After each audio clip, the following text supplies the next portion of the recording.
I'm Brittany Lewis with Forbes Breaking News. Polling for the 2022 midterms remains close, with President Biden recovering slightly from a nearly 10-point net unfavorable rating earlier in the year.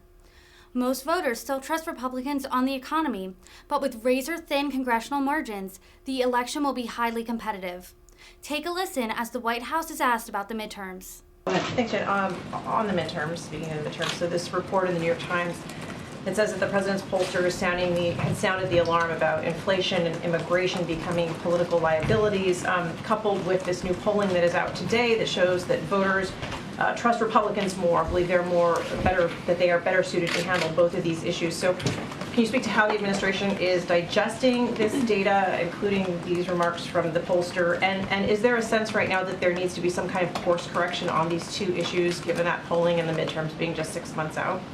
Well, let me first say that that report was about a range of polling that goes back to last year, including before a number of events happened, whether it was the invasion of Russia into Ukraine or even the uptick of COVID that we saw late in the summer and into the fall, really primarily in the fall. And what I would note as you're looking at that is that, one, there's a consistency with a lot of public polling, a lot of what we've talked about here in this room, but also our actions and the efforts that the president has undertaken from the beginning of this administration, unrelated to politics, really focused on policymaking, are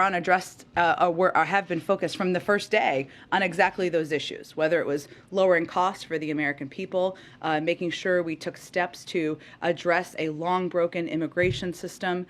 or of course addressing the pandemic and the continuing fight against the pandemic. So in terms of the course correction question, I would say that as you look to, well, I'm going to be careful about not getting too much into politics from here, but what I think you can all expect to hear more from the president in the coming months, and more from other Democrats as well, is the contrast of what his agenda represents, what he is fighting for, who he is fighting for, what he is going to do to lower costs to address inflation, what he would propose to address a broken immigration system, and the contrast with the other side, which in our view does not have a lot in the cupboard. So that is more about the time of year that we are approaching, less a course correction from ongoing policy work that has been done from the beginning. But given the situation at the border right now,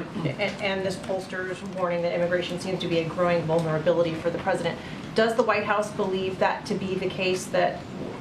immigration could become a very serious liability for this White House come November? Well, I believe that a lot of the reporting in that story dated back to memos from last year as well. And I would note from many of you who were in this briefing room, we talked a lot, I'm looking at you, Peter, a lot about immigration in this room back to last year, in part because the system is so broken. It is long overdue to be fixed. That's why the president proposed a bill on his first day in office.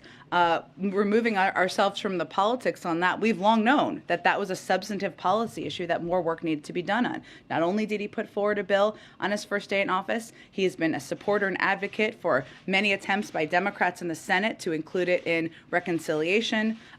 bills, and we're going to continue to work with anyone who is willing and able and open to the engagement on getting immigration reform done. Really quick housekeeping. You had said that